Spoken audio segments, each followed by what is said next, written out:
ምንድን ነው እያልሻለሽ?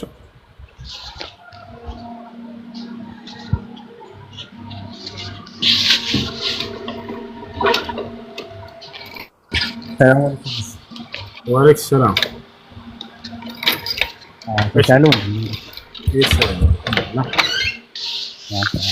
አንድ ጥያቄ ነበረኝ። አንድ ወጣት ወአለይኩም ሰላም ወራህመቱላህ። እኔ እንኳን ጥያቄ ያለ እሺ ይሰማል ነው አላ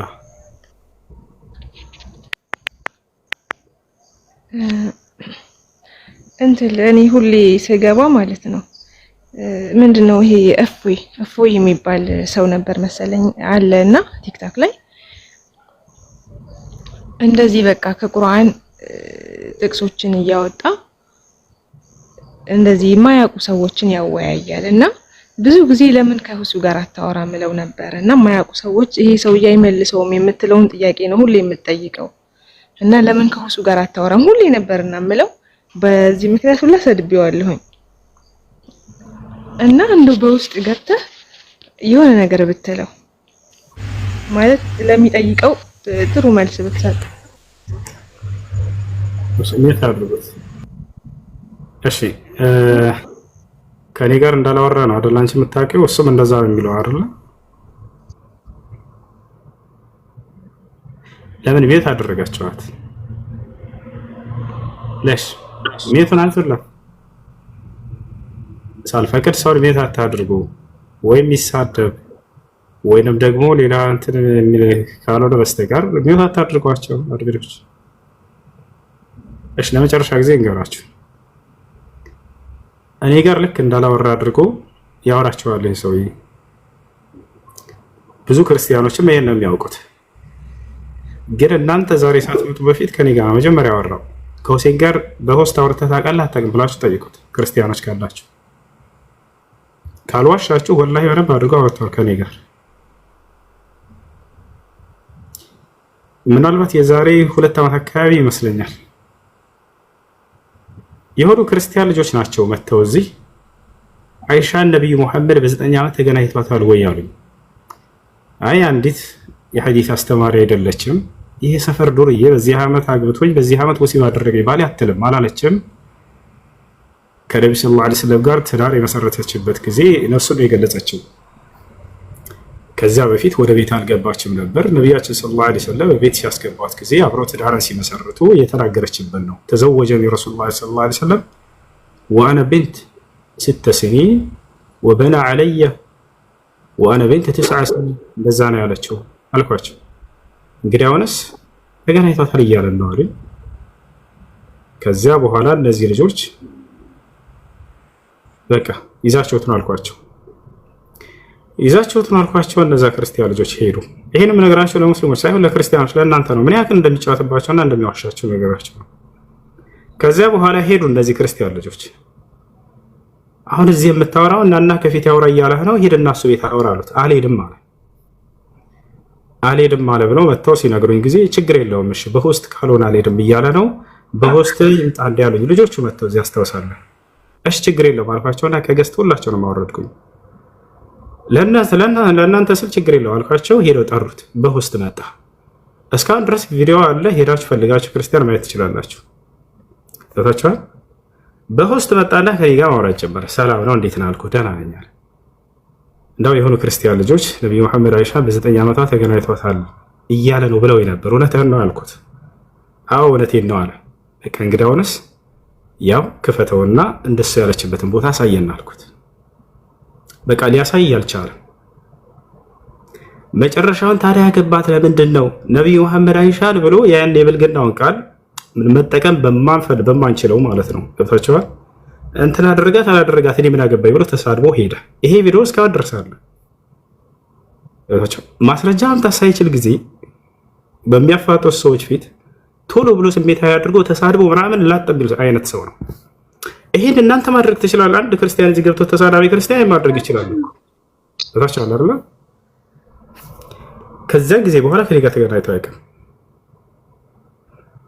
ይሄ ነው ማስረጃ ማውጣት አይችልም። አውጣ ነው ያልኩት። ወላሂ ደጋግሜ ነው የለመንኩት። እንደው የምትፈልገውን ደቂቃ ውሰድና ብቻ አንተ የተናገርከውን እያንዳንዱ ቃል በቃል እናያለን አውጣ አልኩት። ሊያወጣ አልቻለም። ሄዳችሁ ክርስቲያን ልጆች ይሄን ያልኩትን ጠይቁት። በአላህ ስብላለሁ ያልዋሻችሁም። ነገር ግን ሰው ውሸታም ሊዋሻቸዋል። እኔ ማን ነው እኔን ያወራኝ የለም እያለው ማለት ነው። ከዚያ በላይ በርካታ ልጆች ሙስሊም ልጆች የውይይት ጥሪ አቅርበውለታል። ግን እኔን የሚወያይ የለም እያለ ይሸውዳቸዋል። ፖለቲካ ይሰራባቸዋል። ህፃናት ልጆችን ማለት ነው ከታች ያሉት ያጨበጭባሉ። ይሄ ነው። ለማንኛውም ፊት ለፊት መጥቶ ያናግረኝ።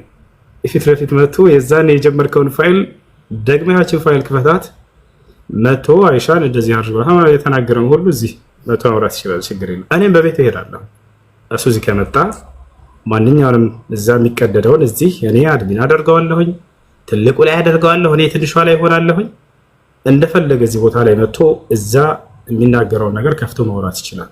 በቀጣይ እኔ እቤቱ እሄዳለሁ ስለ ክርስትና ለማውራት ማለት ነው። ገብታችኋል አይደለ? ይህ ነው የሆነው። ሌላ እነ ኢብራሂም ጋር አውርተዋል። ያላወራው የለም። ወይትም አቅርበውለታል ብዙ ልጆች። ነገር ግን ማንም ከኔ ጋር ያወራ የለም እያለች ትሰክሳቸዋለች ከታች ያሉት ህፃናት ልጆች። ይሄ ነው። ለማንኛውም እሱ ደፍሮ እዚህ ሊኖር አይችልም።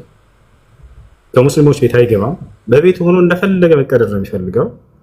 ምክንያቱም ውሸታም እንደሆነ ስለሚያውቀው ማለት ነው። ነገር ግን እሱ የሚነግራችሁ ክርስቲያኖች ሁሉ የሚነግራችሁ እያንዳንዱ ነገር ካለ በእስልምና ላይ ገብታችሁ መጠየቅ ትችላላችሁ። ሁሉንም ማለት ነው።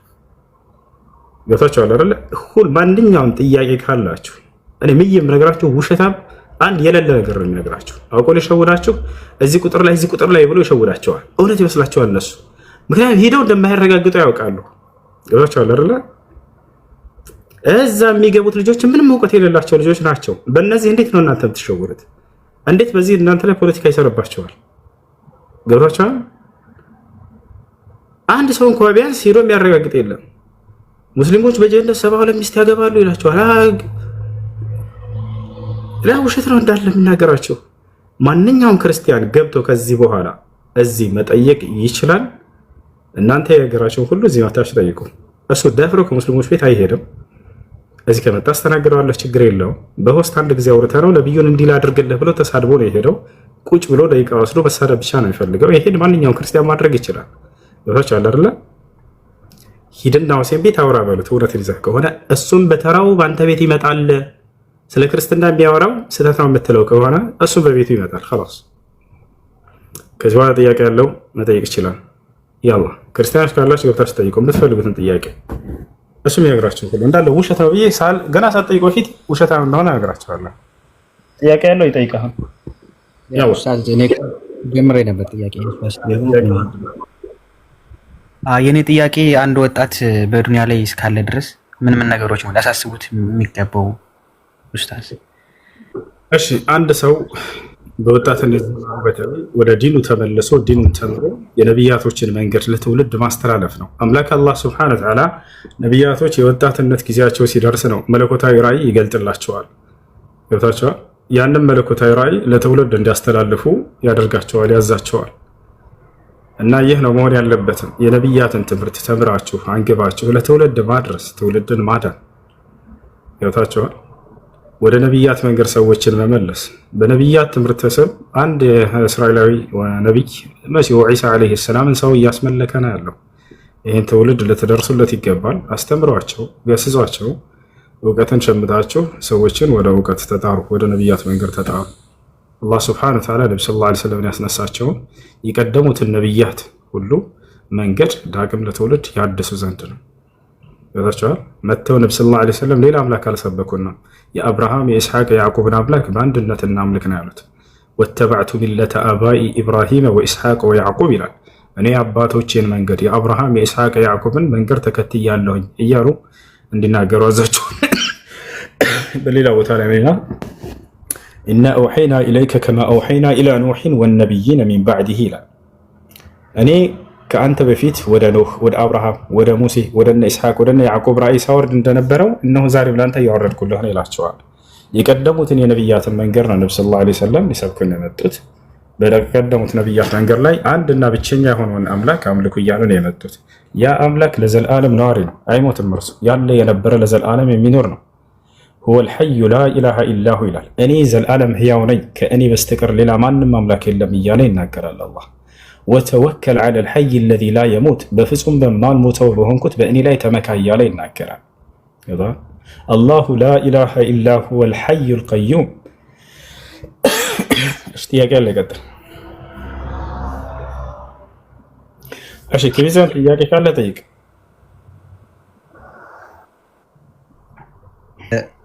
ኡስታዝ ሁሱ አመሰግናለሁ። ጥያቄ አለኝ። እስልምና ላይ ነው። አንድ አምላክ ላይ ጥያቄ እናንተን አልጠይቃችሁም። አስተምሮት ላይ ነው የምጠይቅና ስለ የውል ቂያማ ነው የምጠይቃችሁና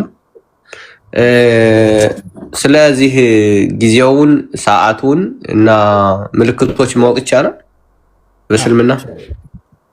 ኦኬ እሺ እንግዲህ የዘመኑ ፍጻሜ ከመከሰቱ በፊት 10 የትንሣኤ ምልክቶችን ታያላችሁ አሉ ነብዩ ሰለላሁ ዐለይሂ ወሰለም። ከዚያ በኋላ ትንሣኤ ይቆማል። ያችን ቀን ማነው የሚያውቃት ከተባለ አላህ ሱብሓነሁ ወተዓላ ነው። ከአንድ አምላክ በስተቀር ሌላ ማንም የሚያውቅ የለም። ያን አላህ በቁርአን ላይ የስአሉነከ ዐኒ ሰዓቲ ቁል ኢነማ ዒልሙሃ ዒንደ ረቢ ይላል። ሙሐመድ ሆይ ስለ ሰዓቲቱ ይጠይቁሃል፣ አንተም ይህ እውቀት ከጌታዬ ዘንድ ብቻ ነው ያለው በላቸው ይላል። ያ ቀን መቼ ነው የሚሆነው፣ የትኛው ዓመት ላይ ነው ምናምን የሚለውን ከአምላክ ከአላህ ሱብሓነሁ ወተዓላ በስተቀር ሌላ ማንም የሚያውቀው የለም። ነገር ግን ከቀናቶች መካከል የትኛው ቀን ላይ እንደሆነ የሚከሰተው ነብዩ ሰለላሁ ዐለይሂ ወሰለም ተናግረዋል። እርሱም ጁምዓ ቀን ነው። ነቢያችን ሰለላሁ ዐለይሂ ወሰለም ሲናገሩ ኢነ አፍደል አያሚኩም ዒንደላህ የውመል ጁምዓ ፊሂ ኹሊቀ አደም ወፊሂ ኡድኺለ ኢለል ጀና ወፊሂ ኡህቢጠ ኢለል አርድ ወላ ተቁሙ ሰዓቱ ኢላ ፊ የውመል ጁምዓ ነው። ትንሣኤ አትቆምም በጁምዓ ቀን እንጂ አሉ ነብዩ ሰለላሁ ዐለይሂ ወሰለም። ግን የትኛው ጁምዓ ነው የትኛው ዓመት ላይ ነው የሚለውን አላህ ሱብሓነሁ ወተዓላ እንጂ ሌላ ማንም አያውቀው። ያ ነው እና የትንሣኤ ቀን ከመከሰቷ በፊት የትንሣኤ ምልክቶች 10 ናቸው። ነብዩ ሰለላሁ ዐለይሂ ወሰለም እንደተናገሩት ላ ተቁሙ ሰዓቱ ሐታ ተረው 10 ዓመት ሰዓት 10 የትንሣኤ ምልክቶችን እስክታዩ ድረስ ትንሣኤ አትቆምም አሉ። የመጀመሪያው ምንድን ነው? ዓለም በግፍና በበደል በተሞላች ጊዜ አንዱ በሌላው ላይ ጉልበተኞች በደካሞች ላይ በሰለጠኑ ጊዜ የዛኔ አምላክ አላህ ሱብሓነሁ ወተዓላ ለዓለም ሰዎች ፍትህን ያሰፍንላቸው ዘንድ አንድን መሪ ያስነሳላቸዋል። ገብታችኋል? ያም ማን ይባላል? መህዲ ይባላል። ነቢያችን ሰለላሁ ዐለይሂ ወሰለም መህዲ ሚን አህሊ በይቲ አሉ። መህዲ ከእኔ ቤተሰቦች መካከል ነው አሉ። ይዋጢኡ እስመሁ እስሚ አሉ። ይዋጢኡ እስመሁ እስሚ ስሙም ከእኔ ስም ጋር ይገጣጠማል አሉ። ያ ማለት ሙሐመድ ብኑ ዓብድላህ ነው እንደ ነብዩ ሰለላሁ ዐለይሂ ወሰለም ስሙ። ነገር ግን በቅጽያ መህዲ የሚል መጠሪያ አለው። ዩስሊሑ ላሁ ፊ ለይለቲን ዋሂዳ ነው። አላህ እርሱን በአንድ ሌሊትም ያስተካክለዋል። አላህ በአንድ ሌሊት ያስነሳዋል በተናገሩ የዛኔ በዓለም ሰዎች ላይ ፍትህን ያሰፍንላቸዋል። በፍትህ ይመራታል ይችን ዓለም። በዚያ ሁኔታ ሳለ ሐሰተኛው መሲሁ ደጃል ይነሳል። መሲሁ ደጃል ከመነሳቱ በፊት ኃይለኛ ድርቅ ይከሰታል በዓለም ላይ ለ3 ዓመት ያክል። ሰማይ ዝናቧን ትይዛለች፣ ምድር አታበቅልም ቡቃያዋን ትይዛለች።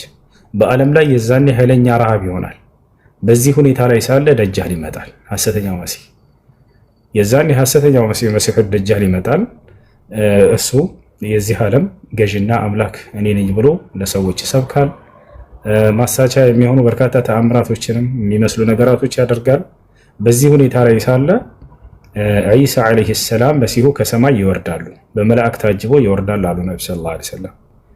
ልክ ዒሳ ሲወርድ ጊዜ የት እንደሚወርድ፣ ምን አይነት ልብስ ለብሶ እንደሚመጣ፣ እንዴት እንደሚወርድ ከለሩን፣ ቁመቱን፣ ፀጉሩ ሁሉን እንዳለ ሙሉ ሰውነቱን ነብዩ ሰለላሁ ዐለይሂ ወሰለም ገልጸውታል። የንዚሉ ዒሳ ብን መርየም عند باب اللت عند المنارة البيضاء قالوا النبي صلى الله عليه وسلم عند المنارة البيضاء على شرق يعني دمشق بسمين دمشق يقرأ بمسراق دمشق لاي بنجوا منارة بالبيت مسجد لاي باب اللد بتبالش بزي ابو تعالى يورد الله النبي صلى الله عليه وسلم بنجوا منارة بوت عليه እስካሁን ድረስ መስጂዱ አለች በነገራችን ላይ ተጠብቃ ትገኛለች።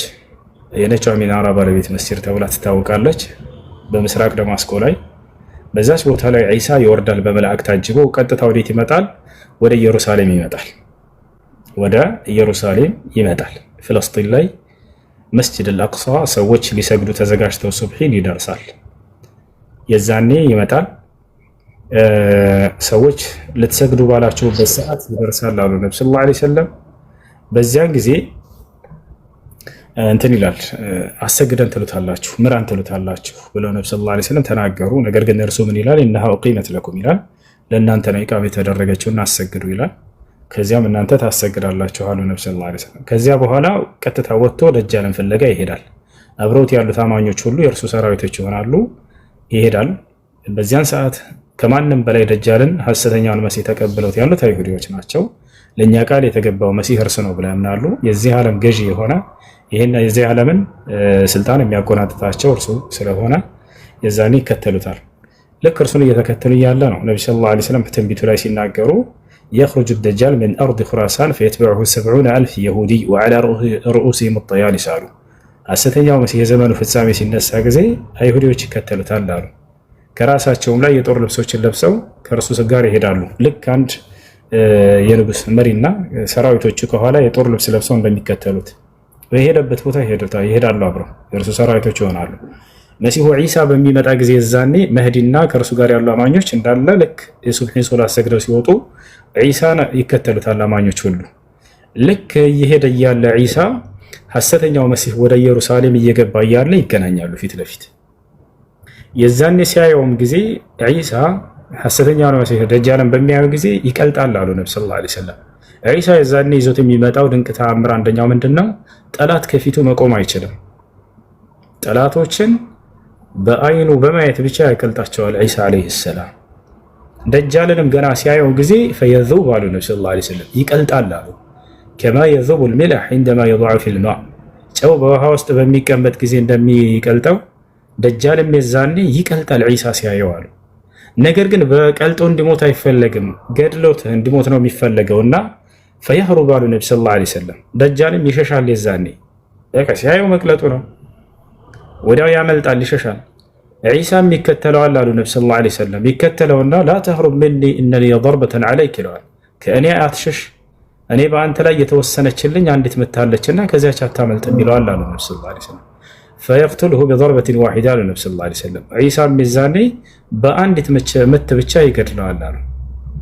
ወዲያው እርሱን ከገደለ በኋላ ዒሳ ዐለይሂ ሰላም ቀጥታ ወዴት ይሄዳል? ወደ መካ ያመራል። ታቸዋል ወደ መካ ያመራል ዒሳ ዐለይሂ ሰላም ወይንም ኢየሱስ ክርስቶስ። ከዚያ በኋላ መካ ላይ ሐጅ ያደርጋል። መካ ላይ ሐጅ ያደርጋል፣ ዑምራ ያደርጋል። ነብዩ ሰለላሁ ዐለይሂ ወሰለም ይሄን ተናግረዋል። ያን ካደረገ በኋላ ወዲያው የመጣበትን ትልቁን ዓላማ ይጀምራል። እርሱ ምንድነው? አስተምህሮት ነው።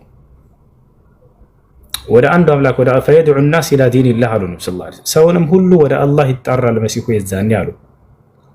እርሱ እንዳልተገደለ እንዳልተሰቀለ እንዳልሞተ አምላክ በክብር እንዳሳረገው ይነግራቸዋል። መስቀልን ይሰብራል አሉ። የዛኔ መስቀልን ይሰብራል መሲሁ። ምድር ላይ አንዲት መስቀል አትኖርም በእርሱ ዘመን። ፈየክሲሩ ሰሊብ አሉ፣ ቃል በቃል መስቀልንም ያጠፋዋል፣ ይሰብረዋል አሉ። ምክንያቱም በእርሱ ስም የተዋሸና የተቀጠፈ ነው። እሱ መሲሁን አላህ ሱብሓነሁ ወተዓላ ጠብቆታል፣ እንዲገደል እንዲሰቀል አላደረገውም። ከዚያ በኋላ በምድር ላይ አጠቃላይ ሁሉም ሰው ለአንዱ አምላክ ይገዛል። ወኢን ሚን አህሊል ኪታቢ ኢላ ለዩእሚነነ ቢሂ ቀብለ መውቲሂ አላህ። የዛኔ ምድር ላይ የሚገኝ አንድም የመጽሐፍ ባለቤት አይኖርም በትክክለኛው መንገድ የሚያምኑ ቢሆን እንጂ አለ። የዛኔ ትውልድ ሁሉ ለአንዱ አምላክ ለአላህ ብቻ የሚገዛ ይሆናል። በዚህ ሁኔታ ላይ ሳለ መሲሁ ሶስተኛው የትንሣኤ ምልክት ማነው? አራተኛው የትንሣኤ ምልክት ይከሰታል። የመጀመሪያው ማነው ብለናል? ፍትሃዊው መሪ መህዲ። ሁለተኛ ሐሰተኛው መሲህ። ሶስተኛ እውነተኛው መሲህ ዒሳ ከሰማይ ይወርዳል። በዚህ ሁኔታ ላይ ሳሉ አራተኛዎቹ የትንሣኤ ምልክቶች ይከሰታሉ። እነርሱም ምንድናቸው ከተባለ የእጁጅና መእጁጅ የሚባሉት ናቸው። እነዚህ የራሳቸውን የቻሉ ትውልዶች ናቸው። ሁም ሚን በኒ አደም ከአደም ልጆች ናቸው። አፈጣጠራቸው ወጣ ያለ ቢሆንም ዑለሞች እንደተናገሩት እና እነዚህ ሰዎች በዙልቀርነይን ጊዜ ተዘግቶባቸው ይገኛሉ፣ ወደ ሰዎች ወዳሉበት እንዳይደርሱ። ከዚያ በኋላ ዒሳን አላህ ይነግረዋል። ያ ዒሳ ኢነሁ ኸረጀ ሊ ዒባዱን መን ላ ዩዳኒህም አሐዱን ገይሪ ፈህሩብ አንተ ወመን መዐከ ኢላ ጀበል ጡር አው ሲና ይለዋል። ዒሳ ሆይ ከእኔ በስተቀር ሌላ ማንም ሊመክታቸው የማይችሉ ኃይሎች ወጥተዋልና ትውልድህን ይዘህ ትውልድን ሁሉ ይዘህ ወደ ሲና ተራራ ሽሽ ይለዋል። ወደ ሲና ተራራ ሽሽ ይለዋል። ዒሳ ዓለይሂ ሰላም አማኞችን ሁሉ ይዞ ወደ ጡር ሲና ተራራ ይሄዳል። ሙሳን አላህ ያናገረበት ተራራ ላይ ማለት ነው። ወደዚያ ቦታ እየሄደ እያለ ዒሳ አሁንም ዱዓ ያደርጋል። አምላክ አላህ ሆይ እነዚህን የእጁጅና መእጁጅን አጥፋቸው እንጂ ባሪያዎችህ ደከሙ ይላል። አላህ ዱዓውን ይሰማዋል። ዒሳ ዓለይሂ ሰላምን ይቀበለዋል። እነዚህ ደጃል ማነው የእጁጅና መእጁጆች በአንድ ሌሊት አላህ ያጠፋቸዋል። ፈዩህሊኩሁም አላሁ ፊ ሌይለቲን ዋሂዳ አሉ ነቢ ሰለላሁ ዐለይሂ ወሰለም። በአንድ ሌሊትም ያጠፋቸዋል። በጣም በርካታ ትውልዶች ናቸው፣ አጥፊዎች ናቸው። እነ ያእጁጀ ወመእጁጀ ሙፍሲዱነ ፊል አርድ እንደተባሉት የእጁጅና መእጁጅ ትውልዶች በምድር ላይ አጥፊዎች ናቸው፣ ከሃዲያን ህዝቦች ናቸው እና እነዚህም የዛኔ ይጠፋሉ። ከዚያ በኋላ ዒሳ ዓለይሂ ሰላም ይነገረዋል እነዚህ አካሎች እንደጠፉ። ከዚያ በኋላ አላህ ሱብሓነሁ ወተዓላ አንገታቸው ረጃጅም የሆኑ ወፎችን ያስነሳና ከሆነ ቦታ ላይ እነዚህን የእጁጅና መእጁጅ ወደ ሆነ አላህ ወደ ፈለገበት ቦታ እንዲጥሏቸው ያደርጋል። ከዚያም ዓለምን ያጥለቀለቀ ኃይለኛ ዝናብ ይወርዳል፣ ትታጠባለች ዓለም። አላህ ሱብሓነሁ ወተዓላ ከዚያ በኋላ ለምድር ሰዎች በሰላም ይኖሩ ዘንድ ጸጋና በረከቱን መጀመሪያ አዳም በወረደበት ጊዜ ምድር ላይ እንደነበረው ያደርግላቸዋል አሉ ነብዩ ሰለላሁ ዐለይሂ ወሰለም። አዳም ሲወርድ ጊዜ ለምሳሌ ያክል ስለ አንድ ፍራፍሬ ገለጹልን። አያችሁ፣ የዛኔ ምድር ላይ ኃጢአት አልተሰራባትም ነበርና በጸጋ የተንበሸበሸች ነበር። ገብታችኋል? የሰው ልጅ ኃጢአትን ባደረገ ቁጥር ምድር ላይ ጸጋን እየተነጠቀ ሄደ። በምድር ላይ የምንበላቸውን ፍራፍሬዎች እያነሱ ሄዱ። ገብታችኋል? ስለ አንድ ሮማን ተናገሩ ነብዩ ሰለላሁ ዐለይሂ ወሰለም። ሮማን የሚባለው የሚበላ ታውቃላችሁ? የዚያ ቅጠሉ በዚያን ጊዜ ወደ 10 ሰው ከ7 እስከ 10 ሰዎችን ያስጠልላል አሉ። ቅጠሉ ብቻ ማለት ነው። አሁን ላይ ስናያት ጊዜ ሮማን ቅጠል እችን ነው የምታክለው። በአደም ጊዜ ሲባልስ በአደም ጊዜ ዛሬ እንደምናያቸው ሙዝ ምናምን እችን የምታካክል አይደለችም። ዛሬ ያለችዋን ሙዝ አደም በእጁ ሊይዛት አይችልም። ምክንያቱም አደም 60 ክንድ ነው ወይንም 30 ሜትር ነው። 30 ሜትር የሆነ ሰዎችን የምታክል ሙዝ ዛሬ የምናያትን ይመስላችኋል የሚበላው? አይደለም። በዛው በአካላቸው ልክ ነበሩ ጸጋዎች። ነገር ግን የሰው ልጅ ኃጢአትን ባደረገ ቁጥር አላህ ጸጋን እየነጠቀው ተክለ ሰውነታችንም ድቅቅ ብላ ቀረች። ልክ እንዲሁ ደግሞ ጸጋዎችም እየተነጠቁ ሄዱ። ነቢያችን ሰለላሁ ዐለይሂ ወሰለም ሲናገሩ ኃጢአት ጸጋን እንደሚነጥቅ አታውቁምን እያሉ ይናገራሉ። ነቢያ እንጂ አደም ሲፈጠር ዛሬ እንደምናያቸው ሰዎች ደቃቅ ሰዎች አልነበረም። ነብዩ ሰለላሁ ዐለይሂ ወሰለም ሲናገሩ خلق الله آدم على صورته طوله 60 ذراعا አሉ። አላህ አዳምን ሲፈጥረው ጊዜ 60 ክንድ ነበር አሉ። 30 ሜትር ማለት ነው። 30 ሜትር አስበዋል። እዚያ ላይ ነበር እንትን ህንፃ ሲሰሩ ራሱ እስከ ሷሊህ ዘመን ድረስ ያሉ ህዝቦች በዚህ ሁኔታ ነበሩ። ከሷሊህ በኋላ ነው እየደቀቁ መጡ። በነ ኢብራሂም ምናምን በነሱ ዘመን እንጂ እስከ ሷሊህ ድረስ ያሉትን ህዝቦች አላህ በቁርአን ላይ ሲገልጻቸው አስተውላቸው ከሆነ ወካኑ የንሒቱነ ሚነል ጂባሊ ቡዩተን አሚኒን ይላል። ከተራራ ሰላም የሆነን ቤት ይጠርቡ ነበር አለ አላህ። ይሄዱና እንደዚህ እንደኛ ዛሬ ብሉኬት እንደዚህ ሰብስበው ድንጋይ ሰብስበው ቤት አይሰሩም ነበር። ሄደው የሚገርመውን ተራራ ጠረብ አድርገው በር መስኮት ምናምን ያበጁለታል። የሚገርም ቢሰርተው እንደዛ ይኖሩ ነበር። አንተ ዛሬ ህንፃ ለመስራት ይሄንን ድንጋይ ተደረድራለህ አይደል? እነሱ አይደረድሩም። የተፈጥሮውን ድንጋይ ራሱ እንዲህ ይጠርቡታል ዝም ብለው። ወካኑ የንሒቱነ ሚነል ጂባሊ ቡዩተን አሚኒን፣ ከተራራ ሰላም የሆነን ቤት እየጠረቡ ይሰሩ ነበር አለ። ኃይለኛ ጉልበት አላህ ሰጥቷቸው ነበር። ጸጋውን በዚያው ልክ ነበረ። ስለዚህ ነብዩ ሰለላሁ ዐለይሂ ወሰለም ምን አሉ? የዛኔ በዒሳ ዘመን የትውልድ ሁሉ ለአንዱ አምላክ የሚገዛ ይሆናልና መሲሁም የዛኔ በቁርአንና በሐዲስ ያስተዳድራቸዋልና ጸጋ ወደ ነበረበት ይመለሳል አሉ። ምክንያቱም አማኝ ሆነ እንዳለ ትውልድ ሁሉ ለአንዱ አምላክ ሁሉ ይገዛል። የዛኔ ትውልድ ሁሉ በተሻለ በዚህን ጊዜ አላህ ሱብሓነሁ ወተዓላ ጸጋን ዳግም ወደ ነበረበት ይመልሰዋል። የሮማን ቅጠል 10 ሰዎች እስከሚያስጠልልም ይደርሳል አሉ። ያ ብቻ አይደለም፣ ምድራዊ ጸጋ ብቻ አይደለም። ይሄ አላህ ቃል የገባው ነገር ነው። ነገራችን ላይ በቁርአን ላይ ምን ይላል? ወለው አነ አህለል ቁራ አመኑ ወተቀው ለፈተሕና ዐለይሂም በረካቲን ሚነስ ሰማኢ ወልአርድ ሚል ቃል ኪዳን አለው አላህ በምድር ላይ ምን ይላል? የአንድ ሀገር ሰዎች እኔን አላህን ቢያምኑና እኔን ቢፈሩ ከሰማይ ጸጋን ባወረድኩላቸው ከምድር ጸጋን ባወጣሁላቸው ነበር እያለ ይናገራል። ስለዚህ አላህ ሱብሓነሁ ወተዓላ ያንን ያደርጋል። ይዛኔ ያ ብቻ አይደለም፣ ፍቅር ይነግሳል በዓለም ላይ በመሲሁ ዘመን። ምክንያቱም ሁሉም ለአንዱ አምላክ የሚገዛ ሆኗል። ልብ በሉ፣ ጣዖት አይመለክም። የዛኔ አምላክ እርሱ በብቸኝነት ከተመለከ ጣዖት ከሌለ በምድር ላይ በጸጋ ሊያደርጋት ቃል ገብተዋልና ገብታችኋል አይደል? ስለዚህ የዛኔ ምን ይሆናል? ፍቅር ይነግሳል። ምሳሌ ሆነው ገለጹ ነብዩ ሰለላሁ ዐለይሂ ወሰለም። የዛኔ ህፃን ልጆች እባብ ባጠገባቸው እያለፈ እስከማይነክሳቸው ይደርሳል አሉ። ልክ እንዲሁ ተናዳፊ እንስሳቶች ምንም አዳኝ እንስሳቶች አንበሳ፣ ነብር ከአህያ ጋር አብረው እየኖሩ የማይነካከሱበት ጊዜ ይመጣል አሉ። ልክ እንዲሁ ትውልድም የዛኔ ሀብታም ይሆናል። ወዩፊድል ማል አሉ ነብዩ ሰለላሁ ዐለይሂ ወሰለም ዒሳን ሲገልጹት፣ ዒሳ የዛኔ ሲያስተዳድር ጊዜ ለምድራዊ ጥቅም አይኖርም ነብይና የዛኔ የምድርን ጸጋ ሁሉ ለትውልድ ያከፋፍላቸዋል። ማንም ድሃ አይኖርም በእርሱ ዘመን አሉ። ወዩፊድል ማል ገንዘብንም ይለቃል ለትውልድ አሉ። ሐታ ላ የቅበልሁ አሐዱን አሉ አንዱ ሌላውን እስከማይቀበል ድረስ ይደርሳል አሉ። ነቢያችን ሰለላሁ ዐለይሂ ወሰለም በሌላ ሐዲስ ላይ ምን አሉ? ተሰደቁ ቀብለ አን የእቲ ዐለ ናሲ ዘማኑን የኽሩጁ ረጁሉ ቢሰደቀቲሂ ወየርጅዑ ኢላ በይቲሂ ወላ የቅበልሁ አሐድ ሚን ናስ አሉ። ከማ ቃለ ነቢ ሰለላሁ ዐለይሂ ወሰለም። ነቢ ሰለላሁ ዐለይሂ ወሰለም ምን አሉ? ሰዎች ሆይ ዛሬ ምጽዋትን አድርጉ፣ ወደፊት የዘመኑ ፍጻሜ ከመድረሱ በፊት በሰዎች ላይ የሆነ ጊዜ ከመምጣቱ በፊት በዚያን ጊዜም ባለጸጋዎች ገንዘባቸውን ምጽዋት ለማድረግ ወጥተው በጆንያ ተሸክመው ሄደው የሚቀበላቸው ድሃ አጥተው ከነገንዘባቸው የሚመለሱበት ጊዜ ሳይመጣ በፊት አሉ። ያም የዒሳ ዘመን ነው። በዚያኔ በመሲሁ ዘመን ምድር ላይ ድሃ አይኖርም። ገብታችኋል አይደል? እንዳለ ገንዘቡን ይዞ ወጥቶ ሰውየው ሰደቃ ለመስጠት ለድሃዎች ከአላህ ዘንድ አጅር ሊያስጽፍ አስቡት። የሚቀበለው ግን ያጣል። ሁሉም አለው ጸጋ አይፈልግም። ማን ነው? ገብታችኋል አይደል? ያ ዘመን ይመጣል አሉ ነብዩ ሰለላሁ ዐለይሂ ወሰለም። እና ከዚያ በኋላ ዒሳ ዐለይሂ ሰላም ጥቂት እንደቆየ ይሞታል። ነብዩ ሰለላሁ ዐለይሂ ወሰለም በምድር ላይ የሚቆየን ቆይታ ይቆይና ይሞታል ካሉ በኋላ ከዚያ እንደገና ሰዎች ቀስ በቀስ ወደ ባዕድ አምልኮ ይመለሳሉ። ሌላቸው የቂያማ ትንሣኤ ምልክቶች እየተከሰቱ እዛ። ሌላም የትንሣኤ ምልክት ምንድነው? ፀሐይ ከመጥለቂያ ቦታ መውጣቷ። ፀሐይ ከመጥለቂያ ቦታዋ ትወጣለች። ሰዎች እንደለመዱት ከዕለታት አንድ ቀን ከምዕራብ በኩል ከምስራቅ በኩል እየጠበቋት እያሉ ልክ ጠዋት ሲነሱ ከዛው ከጠለቀችበት ከምዕራብ ትወጣለች። ነብዩ ሰለላሁ ዐለይሂ ወሰለም ይህን ሐዲስ ላይ ላ ተቁሙ ሰዓቱ ሐታ ተጥለዐ ሸምሱ ሚን መግሪቢሃ አሉ። ፀሐይ ከመጥለቂያዋ ቦታ እስክትወጣ ድረስ ትንሣኤ አትቆምም ብለው ተናገሩ። የዛኔ ንስሐ በር ይዘጋል። በቃ ቂያማ ሊቆም ነው፣ የመጨረሻ ነው።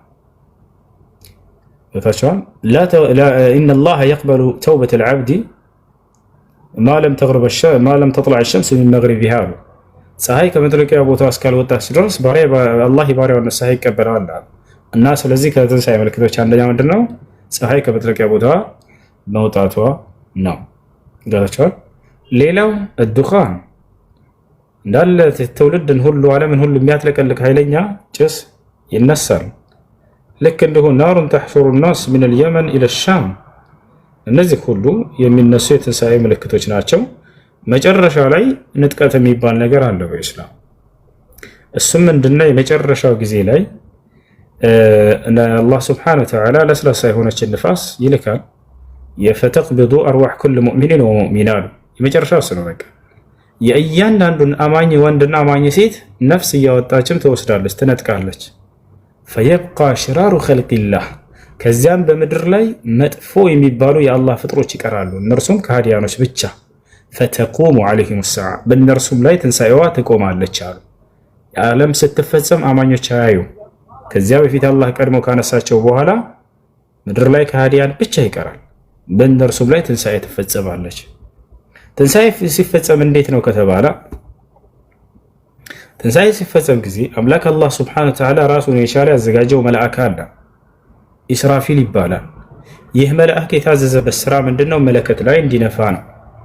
ነቢዩ ሰለላሁ ዐለይሂ ወሰለም ነቢይ ተደርገው ከተላኩበት ዘመን ጀምሮ እስከ ዘመኑ ፍጻሜ ድረስ አፉ ላይ ደቅኖ እየጠበቀ ነው ያለው። ይህን ሁሉ ዓመት እንዳትሉ፣ ለእነሱ ቅርብ ጊዜ ነች። ምክንያቱም የመልአክ ህይወትና የኛ ህይወት አንድ አይደለም። እኛ ለምሳሌ እዚህ ፀሐይ እና ጨረቃ ሌሊትና ቀን የምትፈራረቅብን ቀናቶች ናቸው፣ ውስን ቀናቶች። እንደሱ ጋር እንደዛ ብሎ ነገር የለም። ገብታችኋል አይደል? ሌላ የራሳቸው የሆነ ዓለም ነው፣ በአንድ በቅጽበት የሚያልፍ ነው። አላህ ራሱ ሲናገር ወኢነ የውመን ዒንደ ረቢከ ከአልፊ ሰነት ሚማ ተዑዱን አለ። ከእኔ ከጌታ ዘንድ አንዲት ቀን እናንተ በምትቆጥሩት 1000 ዓመት ነች እያለ ይናገር። ስለዚህ ነብዩ ሰለላሁ ዐለይሂ ወሰለም ካረፉ ገና አንድ ቀን ከግማሽ ራሱ አልሞላም ከአላህ ሱብሓነሁ ወተዓላ ዘንድ። በእኛ ዘንድ ግን 1400 ምናምን ዓመት ደርሷል። 47 46 47 እንዳጠቃላይ ኢስራፊል የሚባል መልአክ አለ ራሱን የቻለ። ያ ኢስራፊል ነቢያችን ሰለላሁ ዐለይሂ ወሰለም ከእርሳቸው ዘመን ጀምሮ መለከቱን አፉ ላይ ደቅኖ እንደያዘ ይናገራሉ። ከሐዲስ ላይ ሲናገሩ ከይፈ አፍራህ ወሳሒቡ ልቀርን ቀድ የልተቀመ ልቀርን ሊዩእመረ ቢነፍኺ ፈየንፉኽ አሉ። እንዴት ከልክ ያለፈን ደስታ ደስታለሁኝ የመለከቱ ባለቤት መልአክ ንፋ የሚባልበትን ትእዛዝ እየጠበቀ በአፉ ላይ ደቅኖ ሳለ ብለው ተናገሩ። አፉን ከአፉ ላይ ደቅኖ እየጠበቀ መለከቱን አላህ ንፋ ይለዋል። የዛኔ ልክ ትንሣኤ ሲደርስ ይነፋል። አላህ በቁርአን ላይ ሲናገር ወኑፊኸ ፊሱር በመለከቱም ላይ ይነፋል አለ። ፈሰዒቀ መን ፊ ሰማዋቲ ወመን ፊል አርድ የዛኔ በሰማይና በምድር ያለ ሁሉ ከድንጋጤ ጸጥ ረጭ ብለው ይጠፋሉ አለ። መጀመሪያ ልክ እንደነፋ ምድር ላይ ያሉ ከሃዲያኖች ሁሉ ድምፁን ይሰማሉ። የመልአክ ድምፅ ቀላል አይደለም ያ ጀማዓ። በመልአክ ድምፅ ብቻ የጠፉ ትውልዶች እንዳሉ ታውቃላችሁ። ለዚያም እንዲህ ደቃቅ የሆኑ ሰውነት ያላቸው አይደለም። የሷሊህ ህዝቦች በጣም ግዙፍ ናቸው። አላህ በቁርአን ላይ ሲናገር ኢና አርሰልና ዐለይሂም ሰይሐተን ዋሂዳን ያለው እኔ አንድ የመልአክ ድምፅ ብቻ ነው የላኩባቸው አለ። ያን መልአክ በዚያ አካባቢ ላይ በዚያ በሷሊህ ህዝብ ላይ ላከውና እንደ ጮሃለው አላ በቃ ጸጥ ነው ያደርጋቸው። መላእክቶች ገራሚ ኃይል አላቸው። ልክ ጅብሪል ዐለይሂ ሰላም የሉጥን ህዝብ አጥፋ በተባለ ጊዜ 600 ክንፍ ነው ያለው። አንዷን ክንፉን ዘረጋና ጅብሪል በክንፉ ጫፍ የሉጥን ህዝቦች 8 እና 7 ከዚያ በላይ ከተማዎች ይሆናሉ ይባላል። እነዚያን ከተማዎች ስቅስቅ አድርጎ ከታች እንደ ቂጣ ወደ ላይ ያነሳና ግልብጥ ነው ያደረጋቸው።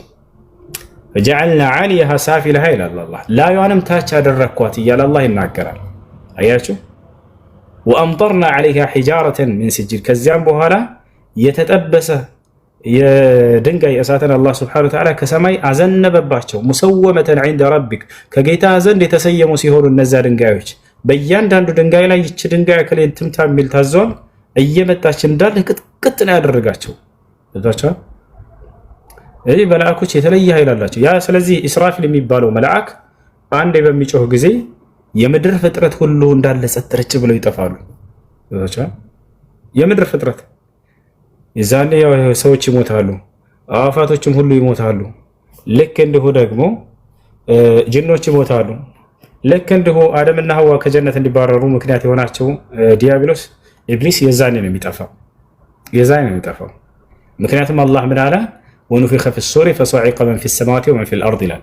በመለከቱም ላይ ይነፋል። የዛኔ በሰማይና በምድር ያለ ሁሉ ይጠፋል አለ። ሰይጣን አሁን የት ያለው? ምድር ላይ ነው ያለው፣ ተባረዋል ከሰማያ። ስለዚህ የዛኔ ነው መጥፊያው እሱ ነው። ሌላኛው ምንድነው? ይህ ድምፁ ምድር ላይ ብቻ ሳይሆን ወደ ሰማይም ይሄዳል። ምድር ትፈራርሳለች፣ ሰማይ ትፈራርሳለች። የሰማይ መላእክቶችም ሁሉ የዛኔ ፍጻሜ አላቸው። ሞት የኃጢአት ዋጋ አይደለም። ቢሆን ኑሮ መላእክቶች አይጠፉም ነበር። ኃጢአትን አያደርጉምና እንስሳቶችም አይጠፉም ነበር። ይባቸዋል። ሞት የኃጢአት ዋጋ ነው ብሎ አምላክን እንደ ሞት አድርጎ የቀረጸ ምናምን ይሄን እምነት ያስተማረ በጣም ትልቅ ስህተት ነው የሰሩት። ከታቻው ጅማሬ ያላቸው ነገራቶች ፍጻሜ እንዲኖራቸው ወስኗል አላህ። በሰማይና በምድር ያሉ ፍጥረት ሁሉ ሰማይና ምድር አላፊ ነች። በውስጧ ያለ ማንኛውም አላፊ ነው። ይወጣቸዋል አይደል? ስለዚህ አላህ Subhanahu Wa Ta'ala ይሄን ወስኗልና የዛኔ ይሞታሉ እነርሱ ኢላ ማን ሻ አላህ እንዲጠፉ ያልወሰንኳቸው ሲቀሩ እያለ እንዳይጠፉ የወሰንኳቸው ሲቀሩ እያለ አላህ ይናገራል። እነሱ ማናቸው የሚለውን እንመጣበታለን። ልክ ወደ ሰማይ ይሄዳል ድምፁ፣ ከዋክብቶች ይረግፋሉ። ከዋክብቶች ወይዘል ከዋክቡ እንተሰረት ይላል አላህ። ከዋክብቶችን በረገፉ ጊዜ ይላል። ኢዘ ሰማኡ እንሸቀት ወኢዘ ሰማኡ ፈጠረት ሰማይ በተቀደደች ጊዜ ይላል። ሰማይ አሁን ዛሬ እንደዚህ ጸንታ የምታያት ሁሉ ትቀዳደዳለች። የመቀደድ ምዕራፍ እያሉ እንዲሳለቁ አደረጓቸው። የመቀደድ ምዕራፍ ስለምን እንደሚያወራ ብታውቁ በጣም ታለቅሱበት ነበር። ነብዩ ሰለላሁ ዐለይሂ ወሰለም ይሄን አንቀጽ እየቀሩ ያነቡ ነበር። ሰማይ ትሰነጣጠቃለች፣ ሰማይ ትቀደዳለች፣ ከዋክብቶች ይረግፋሉ ወደ ምድር። የዛኔ ከዋክብቶች ወደ ምድር በሚረግፉ ጊዜ ምድር ላይ ምን አለ? ያ እሳተ ገሞራዎች አሉ። ያን ይመታል። ከሰማይ ዝናብ ይወርዳል፣ ውሃ ይወርዳል፣ ከምድር እሳት ይወጣል። እንዳለ ዓለም ትጥለቀለቃለ። ወኢዘል ቢሃሩ ስጁረት ይላል። ባህሮችን በተቀጣጠሉ ጊዜ ይላል። እንዳጠቃላይ ይሄ ይሆናል። ከዚያ በኋላ አላህ Subhanahu Wa Ta'ala መለኩል መውትን ይጠይቀዋል፣ ሁሉን እያወቀ። ምክንያቱም የፍጥረታትን ነፍስ እንዲያወጣ የተወከለው መልአክ ማን ነው? መለኩል መውት ነው፣ የሞት መልአክ። ስለዚህ እሱ ነው መጠየቅ አለበት። አላህ ምን ይለዋል? ያ መለኩል መውት እያለ ይጠይቀዋል። እያወቀ አንተ የሞት መልአክ ሆይ መን በቂየ ሚን ዒባዲ ይለዋል። ከባሮቼ ማን ቀረ ያልሞተ ይለዋል። ከዛ መለኩል መውት ምን ይላል? ያ ረብ ጌታዬ ሆይ በቂየ ጅብራኢል ወሚካኢል ወኢስራፊል ወአና ዓብዱከ ልፈቂር ይላል። መልአኩ ጅብሪል ወይንም ገብርኤል ወይንም መልአኩ ሚካኤል ልክ እንዲሁም ኢስራፊል ያ መለከቱ ላይ የነፋው እንዲሁም እኔ ደካማ ባሪያ ቀርተናል ይላል። ተመልከቱ መልአኮች ስርዓታቸው። እኔ ደካማ ባሪያ ብሎ ገለጸ። ምንም እንኳን ፍጥረታትን ነፍሳቸውን ያወጣ ጠንካራ መልአክ ቢሆንም ከአላህ ፊት ሲቀርቡ መላእክቶች በጣም የተናነሱ ናቸው። እኔ ጀግናው ያን ሁሉ የገደልኩኝ ምናምን አይልም። ላ እኔ ደካማ ባሪያ አቅሜ የሌለኝ ደካማ ባሪያ ቀርተናል ይላል። ከዚህ አላህ ምን ይለዋል? ያ መለኩል መውት ይለዋል። አንተ የሞት መልአክ ሆይ ቀضይቱ ልመውተ ዐላ ኩሊ ዒባዲ ፈቅቢድ አርዋሕ ሃኡላኢ ልመላኢካ ይለዋል። ሞትን በሁሉም ፍጥረታቶች ላይ ወስኛለሁኝና በሰማይ በምድር ባሉት ላይ፣ ስለዚህ ሂድና የእነዚህን መላእክቶች ነፍስ አውጣ ይለዋል። ፈየሞት ጅብራኢል ወሚካኤል ወኢስራፊል ወየብቃ መለኩል መውት። ከዚያም መለኩል መውት ይሄድና ጅብሪልን ይገድላል፣ ሚካኤልን ይገድላል፣ ኢስራፊልን ይገድላል። ያ መለከቱ ላይ የነፋዋል። አሁን ማን ብቻ ይቀራል? መለኩል መውት ይቀራል። አላህ ያናግረዋል። ያ መለኩል መውት አንተ የሞት መልአክ ሆይ ይለዋል። ከባሮቼ ማን ቀረ ይለዋል። በዚህ ጊዜ ምን ይላል መለኩል መውት? ያ ረብ በቂቱ አን ዓብድከ ልፈቂር ጌታዬ ሆይ እኔ ደካማ ባሪያ ቀርቻለሁኝ ይላል። ከዚህ አላህ ምን ይለዋል? ያ መለኩል መውት ቀضይቱ ልመውተ ዐላ ኩሊ ዒባዲ ፈሙት አንተ የሞት መልአክ ሆይ ሞትን በባሮቼ ላይ ሁሉ ወስኛለሁና አንተም ዛሬ ቀንህ ነው ሙት ይለዋል። ከዚያም በኋላ መለኩል መውት ይሞታል። ማን ይቀራል? አላህ ስብሐነሁ ወተዓላ ይቀራል። ሰማይና ምድር ሁሉ አለፉ፣ በውስጣቸው ያሉ ሁሉ አለፉ። መላእክቶችም፣ ጅኖችም፣ ሰዎችም፣ አዕዋፋቶች፣ ዛፎች፣ ተራሮች፣ ከዋክብቶች፣ ጨረቃ፣ ፀሐይ፣ ሰማይ፣ ምድር እንዳለ ሁሉም አለፉ። ከዚያ በኋላ አላህ ስብሐነሁ ወተዓላ ብቻውን ይቀራል። ከዚያ ሐዲስ ላይ ነብዩ ሰለላሁ ዐለይሂ ወሰለም ቀጥለው እንደሚያደርግ ተናገሩ። የቅቢዱ ላሁ ሰማዋት ሰብዕ ወልአርዲነ ሰብዕ የውም አልቂያማ يطوي الله السماوات السبع بيمينه والأرضين السبع بشماله فيهزهما هزا ويقول لمن الملك اليوم لمن الملك اليوم لمن الملك اليوم لله الواحد القهار. اللهم كذب بهلا النبي صلى الله عليه وسلم يتنسى كان سبعة سماوات سبعة مدرون سبعة سماوات بقى يجو سبعة مدرون بقرا اجو يتقللاچوا يوم نطوي السماء كطي السجل للكتب انداله አንድ ሰው የወረቀት ጋዜጣውን ጠቅልሎ በእጁ እንደሚይዛት አላህ ይህንን ግዙፍ ሰማይና ምድር በእጆቹ ጠቅልሎ ይዛቸዋል። ፈየሁዝሁማ ሀዘን ማርገፍገፍን የሚያርገፍገፍግፋቸዋል። ሊመን ልሙልኩ ልየውም ይላል። ዛሬ ንግስናና ሹመት ለማን ነው ይላል። ፈማ ይጅብ አሐድ አሉ ነቢ ሰለላሁ ዐለይሂ ወሰለም። አንድ የሚመልስም አይኖርም አሉ። ምክንያቱም ፍጥረታት ሁሉ አልቋል፣ ብቻውን ይቀራል። አላህ ቁርአን ላይ እንዳለው ወየብቃ ወጅሁ ረቢከ ዙል ጀላሊ ወልኢክራም ይላል። ኩሉ መን ዐለይሃ ፋን ወየብቃ ወጅሁ ረቢከ ዘል ጀላሊ ወልኢክራም። በሰማይ በምድር ያለ ሁሉ ይጠፋል፣ የክብርና የልቅና ባለቤት የሆንኩትን ያምላክ አላህ ብቻ ስቀር እያለ ይናገራል። ብቻውን ይቀራል አሉ ነብዩ ሰለላሁ ዐለይሂ ወሰለም። ከዚያ በኋላ ንግስናና ሹመት ለማን ነው ይላል። የሚመልስ የለም። 3 ጊዜ ካለ በኋላ ራሱ በራሱ ይመልሳል አሉ። ሊላሂል ዋሂዲል ቀሃር። ዛሬ ንግስናና ሹመት አንድና አሸናፊ ለሆንኩት ለእኔ ለአምላካቸው ለአላህ ብቻ ነው እያለ ይናገራል። ثم يمكث 40 አሉ ዘጋቢው ሲናገሩ ከነብዩ ሰለላሁ ዐለይሂ ወሰለም። ከዚያም ነብዩ ሰለላሁ ዐለይሂ ወሰለም 40 ጊዜያትን ከዚያ በኋላ አላህ ይቆያል አሉ። ዘጋቢው ሲናገር 40 ዓመት ይሁን 40 ቀን ይሁን አላሁ አዕለም ብሎ ተናገረ። ከዚያ በኋላ አላህ ዳግም ትንሣኤ ሊያደርግ ለፍጥረታቱ ሁሉ ይወስናል። እንደገና ዳግም ሊያስነሳቸው ይህን ቃል ገብቷል። ዘዐመ الذين كفروا أن لن يبعثوا قل بلى وربي لتبعثن ثم لتنبؤن بما عملتم وذلك على الله يسير ይላል። እነዛ የካዱት ሰዎች አንቀሰቀስም ብለው ሞገቱ አለ። በጌታዬ በአላህ ስም እምላለሁ ብለህ ነገራቸው ሙሐመድ፣ ትቀሰቀሳላችሁ፣ ከዚያም በምድር ላይ ስትሰሩ በነበራችሁ ስራት ይነገራችኋል፣ ትመነዳላችሁ። ይህን ማድረግ በአላህ ላይ በጣም ቀላል ነው በላቸው፣ ገር ነው በላቸው አለ።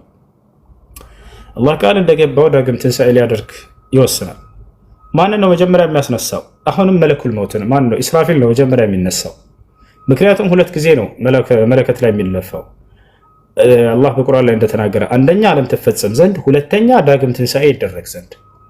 አላህ በሱረቱል ዙመር መጨረሻው ላይ ሲናገር ምን ይላል? ወኑፊኸ ፊሱሪ ፈሰዒቀ መን ፊሰማዋቲ ወመን ፊል አርድ ኢላ መን ሻአ አላህ ثم نفخ فيه أخرى። በመለከቱ ላይ ተነፋ። ከዚያም በኋላ በሰማያትና በምድር ያለው ሁሉ ፍጥረት እንዳለ ከድንጋጤ የተነሳ ይሞታሉ ካለ በኋላ ከዚያም እንደገና መለከቱ ይነፋል። የዛኔም ሰዎች ፈኢዛሁም ቅያም እነርሱም የዛኔ ይነሳሉ ይቆማሉ አለ። ስለዚህ መጀመሪያ የሚያስነሳው ማንን ነው? ኢስራፊልን ያስነሳዋል። አሁንም ንፋ ይለዋል። ልክ ሲነፋ ጊዜ ሰዎች ዳግም ይነሳሉ። አላህ ይናገራል። አንቺ የበሰበሽ አጥንት ሆይ ተገጣጠሚ ብሎ ያዛል። ሁሉም ሰው በየሞተበት ስፍራ እንስሳት የበላው መኪና ገጭቶ ዝፍት ብሎ የሞተም የተቀበረም ሁሉም እንዳለ ባህር ውስጥ ገብተው የሞተም ሁላቸውም በያሉበት ስፍራ አጥንታቸው ይገጣጠማል። ስጋ ልበሽ ብሎ ያዛል። ወዲያው ስጋ ይለብሳሉ እንዳለ። ነፍስ ሆይ ወደ እያንዳንዱ ስጋሽን ግቢ ብሎ ያዛቸዋል። እያንዳንዷን ነፍስ ወደ ራሳቸው ስጋ እንዲገቡ ያሳውቃቸዋል። የት እንደምትገኝ ስጋቸው ወዳ ይገባሉ። የመጀመሪያው ትንሣኤ አድራጊ ማን ነው ታዲያ ከተባለ ነቢዩ ሰለላሁ ዐለይሂ ወሰለም ናቸው። ቃል በቃል ነቢ ሰለላሁ ዐለይሂ ወሰለም ሲናገሩ ምን አሉ? አነ አወሉ መን ተንሸቁ ዐንሁ ልቀብሩ የውመል ቂያማ አሉ። የትንሣኤ ቀን መጀመሪያ ቀብር የሚከፈትለትና የሚነሳው እኔ ነኝ አሉ ነቢ ሰለላሁ ዐለይሂ ወሰለም። እኔ ትንሣኤ ነኝ ብቻ ሳይሆን ያሉት እኔ የመጀመሪያው ትንሣኤ ነኝ ነው ያሉት። ይወታቸዋል። እኔ ትንሣኤ ነኝ ሊል ይችላል አንድ አካል ማንም አካል፣ ነገር ግን እኔ የመጀመሪያው ትንሣኤ ነኝ ያሉት እርሳቸው ናቸው። መጀመሪያ እርሳቸው እንዲነሱ ይደረጋል። መጀመሪያ ተነስተው እርሳቸው ለምንድን ነው ይህን አላህ ስብሐነሁ ወተዓላ ወሰነ? አማኝ ዛኔ የአላህ ስብሐነሁ ወተዓላ እንግዳ ነው። ደስታን እንጂ ክፉን ነገር አያይም። የሰው ልጅም ገና ከቀብሩ ሲነሳ ጊዜ ሸፊዕ የሚሆኑትን አማላጅ የሚሆኑትን ታላቁን ነቢይ በማየት አይኑ ትረካና ትደሰት ዘንድ የመጀመሪያ ቆሞ የሚያየው አማኝ ሁሉ ነቢዩ ሰለላሁ ዐለይሂ ወሰለም ነው። ምን ያክል ደስታ እንደሚሰጥ ታውቃላችሁ?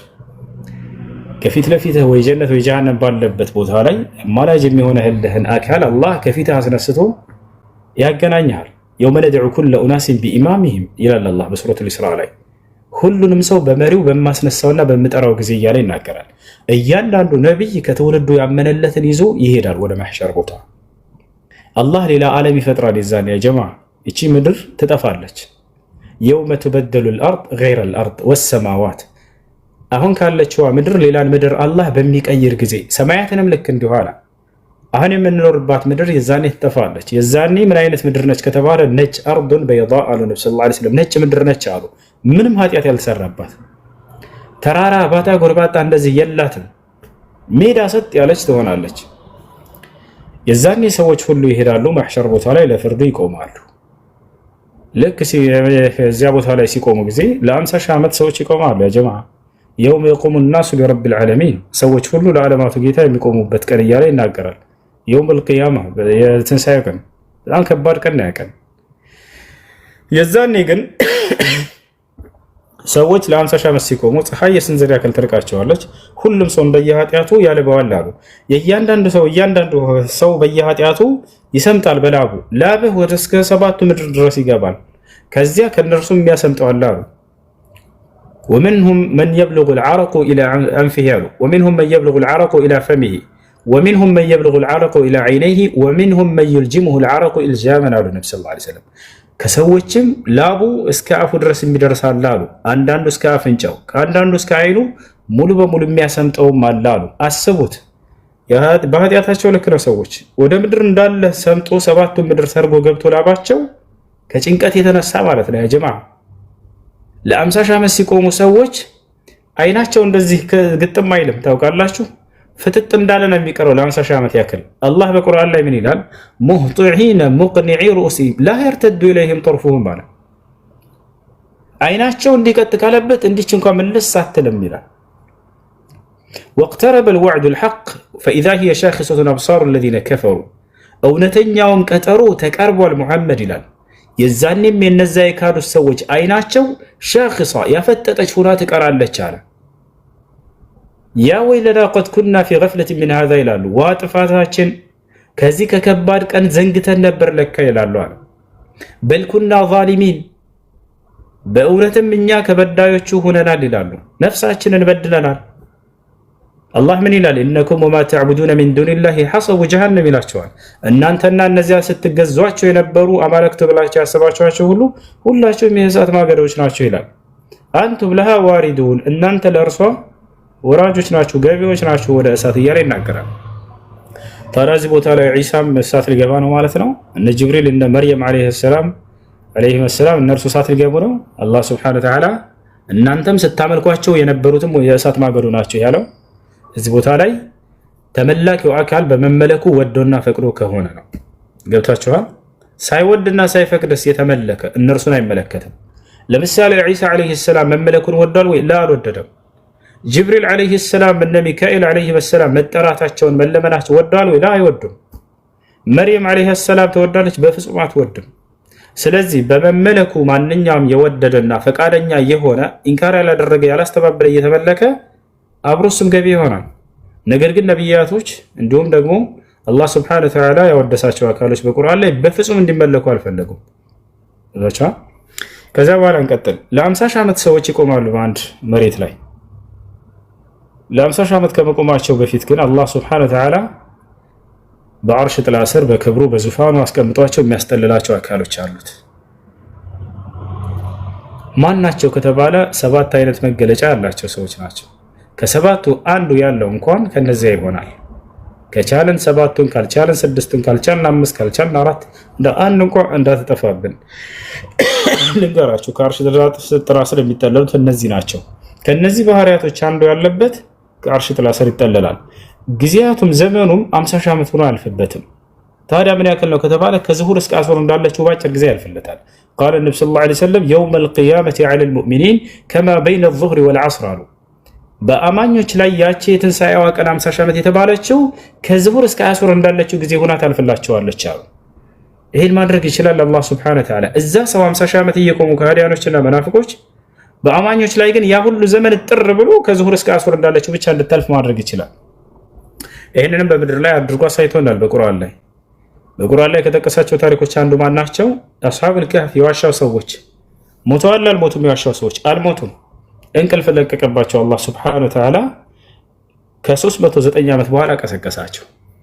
አልሞቱም። ያ ጀማ ከ309 ዓመት በኋላ ሲነሱና ሲጠያየቁ አላህ ያንን ሲታርክልን ምን ያክል ጊዜ ነው የቆየው ሲባባሉ አንድ ቀን ነው የግማሽ ቀን ነው የቆየ ነው ያሉት። የሚገርማቸው አያችሁ፣ አላህ ለነርሱ ግማሽ ቀን ብቻ እንዲሰማቸው ማድረግ ይችላልና ይሄን አስችሎ አሳይቶናል። ወከዛሊከ በዐስናሁም ሊየተሳአሉ በይነሁም ቃለ ቃኢሉን ሚንሁም ከም ለቢስቱም ቃሉ ለቢስና የውመን አው በዕደ የውም።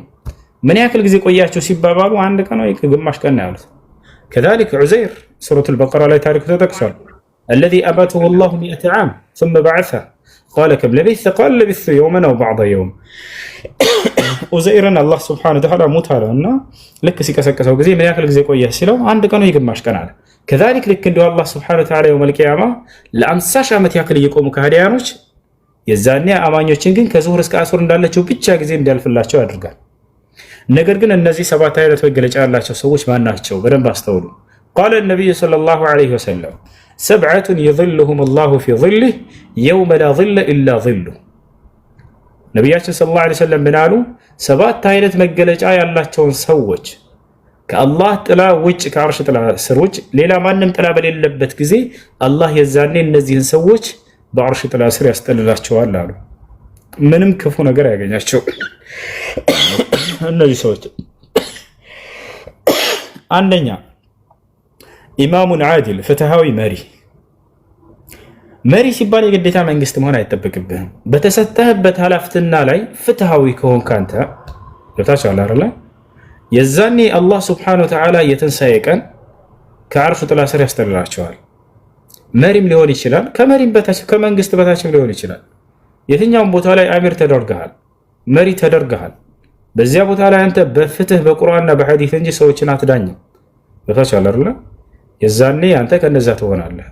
ከፍትሃዊ መሪዎች ነቢያችን ሰለላሁ ዐለይሂ ወሰለም ፍትሃዊ መሪ ብለው ከመሰከሩለት አንደኛው ነጃሺ ነው። ኢማሙን ዓዲል ፍትሃዊ መሪ ነቢያችን ሰለላሁ ዐለይሂ ወሰለም ኢዝሃቡ ኢለል ሐበሻ ፈኢነ ቢሃ መሊከን ላ ዩዝለሙ ዐንደሁ አሐድ አሉ። ወደ ሀበሻ ሄዱ፣ በዛች ሀገር ላይ ፍትሃዊ መሪ አለ፣ ማንም ሰው ከእርሱ ዘንድ የማይበደልበት የሆነ መሪ ብለው ተናገሩ። ስለዚህ ነጃሺ ከእነሱ ይሆናል ብለን ተስፋ እናደርጋለን። ስለዚህ ኢማሙን ዓዲል ፍትሃዊ መሪ አሉ ነቢ ሰለላሁ ዐለይሂ ወሰለም። ሁለተኛ ሻቡን ነሸአ ፊ ዒባደቲ ረቢህ የወጣትነት ዘመኑን አላህን በመገዛት ያሳለፈ ወጣት። የወጣትነት ዘመን በጣም ከባድ ዘመን ነው። ከየትኛውን ጊዜ በላይ ሰይጣን የሚፈታተንባቸው ጊዜ ነው። የልጅነት እድሜ ላይ ያን ያክል አይደለም። ብትሰሩ ኃጢአታቸውና ኃጢአት ያዝም ህፃን እያለ የሰራ ሰውዬ ወጣትነት ዘመኑ ካለፈ በኋላ ኃጢአት የዛኔ በልቡ ላይ ያን ያክል ጥንካሬ አይኖራቸውም። አየዋ ሁሉንም። ነገር ግን በወጣትነት ዘመን ላይ በጣም ሰይጣን የሚፈታተንበት ጊዜ ነው። የዛኔ ግን የወጣትነት ዘመኑን አላህን በመገዛት ያሳለፈ ወጣት ከአርሽ ጥላ ስር ይጠለላል። ይሄ ዋጋ ተዘጋጅቶለታል።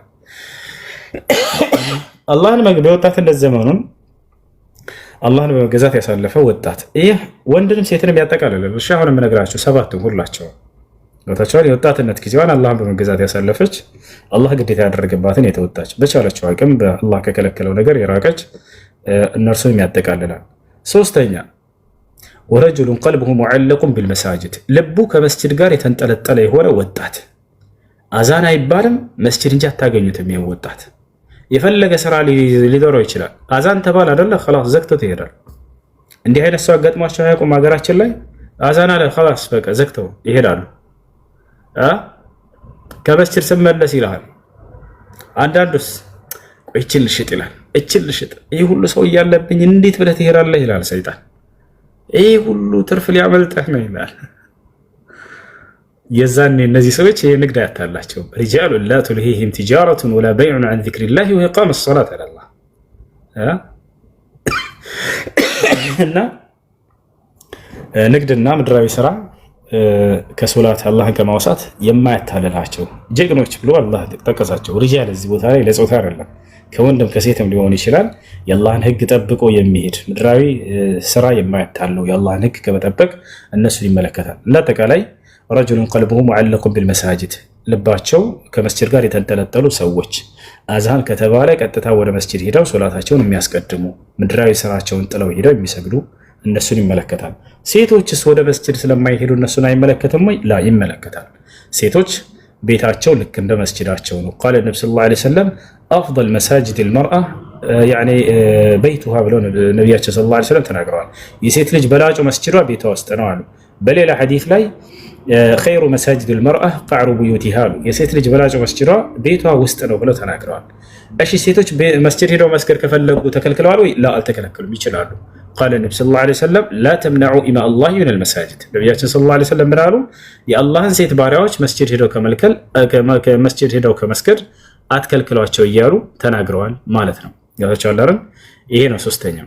አራተኛው ምንድነው? ረጁላን ተሐባ ፊላህ ለአላህ ብለው የተዋደዱ ሰዎች፣ እነዚህም ከአርሽ ጥላ ስር ይጠለላሉ። ሙስሊም ወንድም ወደደው ለአላህ ሱብሓነሁ ወተዓላ ስትል በታቻላ አይደለ? ለአላህ ብለው የተዋደዱ ሰዎች ነገ የውመል ቂያማ ከአርሽ ጥላ ስር ይጠለላሉ። እነዚህ ሰዎች ረጁላን ተሐባ ፊላህ ለአላህ ብለው የተዋደዱ ሰዎች። አላህ የትንሣኤ ቀን ምን ይላል? አይነል ሙተሐቡነ ቢጀላሊ አልየውመ አظልሁም ፊ ظሊ የውመ ላ ظለ ኢላ ظሊ። የታሉ እነዚያ ለክብሬና ለልቅና ሲሉ የተዋደዱ ሰዎች በምድር ላይ ይላል። እነሆ ዛሬ ከእኔ ጥላ በስተቀር የማንም ጥላ በሌለበት ጊዜ ከጥላ ስር ከአርሽ ጥላ ስር አስጠልላቸዋለሁ ይላል። በክብር በዙፋን ተቀምጠው በአርሽ ጥላ ስር ይጠለላሉ። ሌላ ምንድነው? ረጁሉን ተሰደቀ ቢሰደቀትን ፈአኽፋሃ ሐታ ላ ተዕለመ ሽማሉሁ ማ ቱንፊቁ የሚኑ። ሌላኛው ደግሞ ምጽዋትን የሚያደርግ ነው አሉ። ሰደቃ የሚያደርግ ነው። ቀኙ በምትሰጥ ጊዜ ግራው በማታይ ሁኔታ የሚሰጥ አሉ። ያ ማለት እጅህን ደብቀህ ስጥ ለማለት ሳይሆን ኪናያ ነው፣ ኪናያ ንግግር ነው። በእኽላስ የሚሰጥ ለማለት ነው። ምንዳን ከአላህ ሱብሓነሁ ወተዓላ ብቻ ፈልጎ የሰዎችን ውዴታ አይፈልግም። ከአላህ ዘንድ ምንዳን አገኛለሁ ብሎ የሚሰጥ። ወረጁሉን ደዐትሁ እምረአ ዛቱ መንሰቢን ወጀማል ፈቃለ ለሃ ኢኒ አኻፉላህ። ሌላኛ ምንድነው? የውበትና የንግስና ባለቤት የሆነች ሴት ጠርታው ወጣትን ልጅ እኔ አላህን እፈራለሁ ብሎ እምቢ ያለ ወጣት። ሌላው ምንድነው? ወረጁሉን ዘከረላህ ኻሊየ ፈፋደት ዐይናህ አላህን አስታውሶ እንባውን ያነባ ያለቀሰ ወጣት አሉ ነቢያችን ሰለላሁ ዐለይሂ ወሰለም። ወጣትም ላይሆን ይችላል፣ ማንኛውም ሰው ምናልባት ይሄ ለሁላቸውም ተከስቶ ሊሆን ይችላል። የሆነ ቀን ላይ ከዕለታት አንድ ቀን የሆነች ሌሊት ከሌሊት አንድ ቀን ላይ ከአላህ ፊት መቆማችሁን አስታውሳችሁ ገብታችኋል ያለቀሳችሁ ሰዎች ካላችሁ ያ ትልቅ ዋጋ ያላት እንባ ነች። እነዚህ ነገ ከአርሽ ጥላ ስር ከሚያስጠልሉ ናቸው።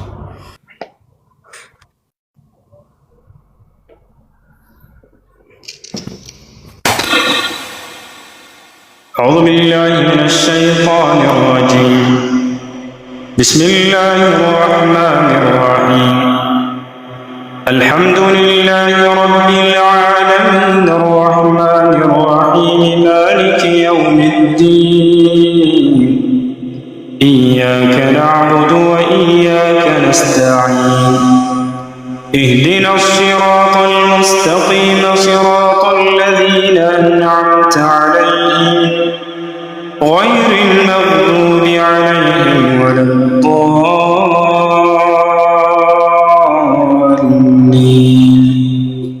بسم الله الرحمن الرحيم ألف لام ميم ذلك الكتاب لا ريب فيه هدى للمتقين الذين يؤمنون بالغيب ويقيمون الصلاة ومما رزقناهم ينفقون والذين يؤمنون بما أنزل إليك وما أنزل من قبلك وبالآخرة هم يوقنون أولئك على هدى من ربهم وأولئك هم المفلحون إن الذين كفروا سواء عليهم أأنذرتهم أم لم تنذرهم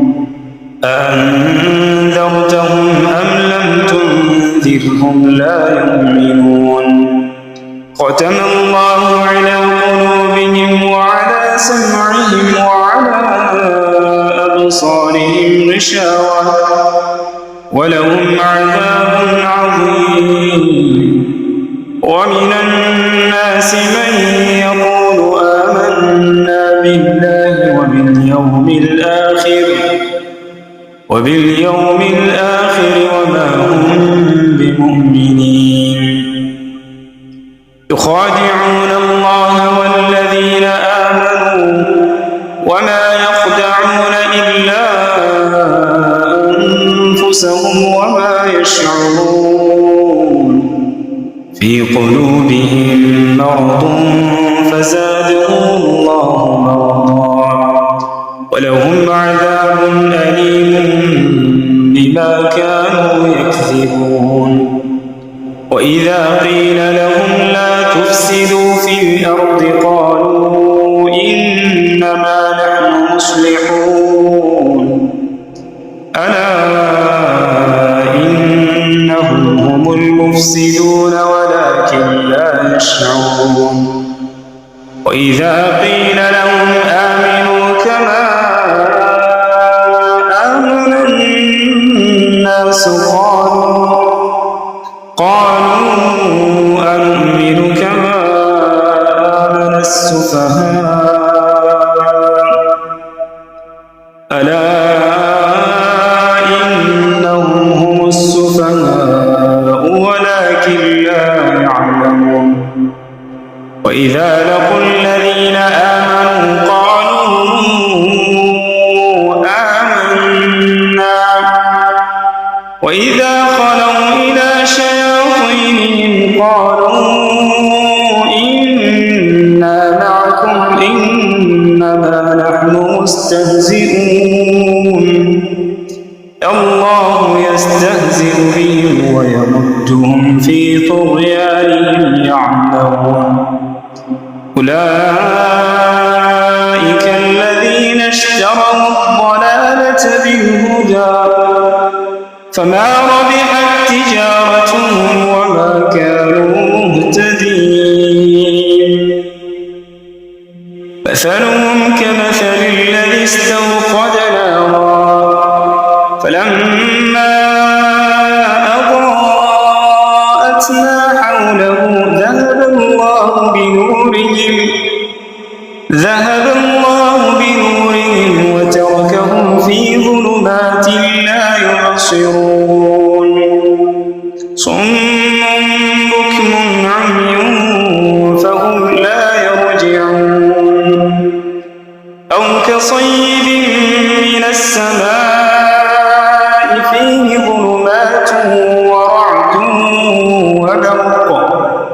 يجعلون أصابعهم في آذانهم من الصاعق حذر الموت والله محيط بالكافرين يكاد البرق يخطف أبصارهم كلما أضاء لهم مشوا فيه وإذا أظلم عليهم قاموا ولو شاء الله لذهب بسمعهم وأبصارهم إن الله على كل شيء قدير يا أيها الناس اعبدوا ربكم الذي خلقكم والذين من قبلكم لعلكم تتقون الذي جعل لكم الأرض فراشا والسماء بناء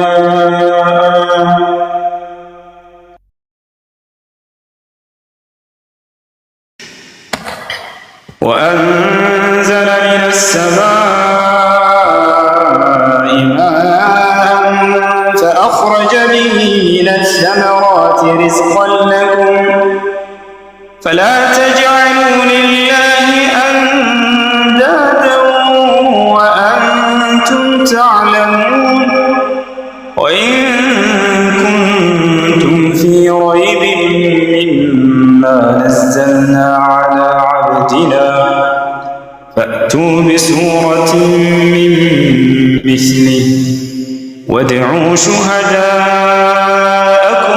من دون الله إن كنتم صادقين فإن لم تفعلوا ولن تفعلوا فاتقوا النار التي وقودها الناس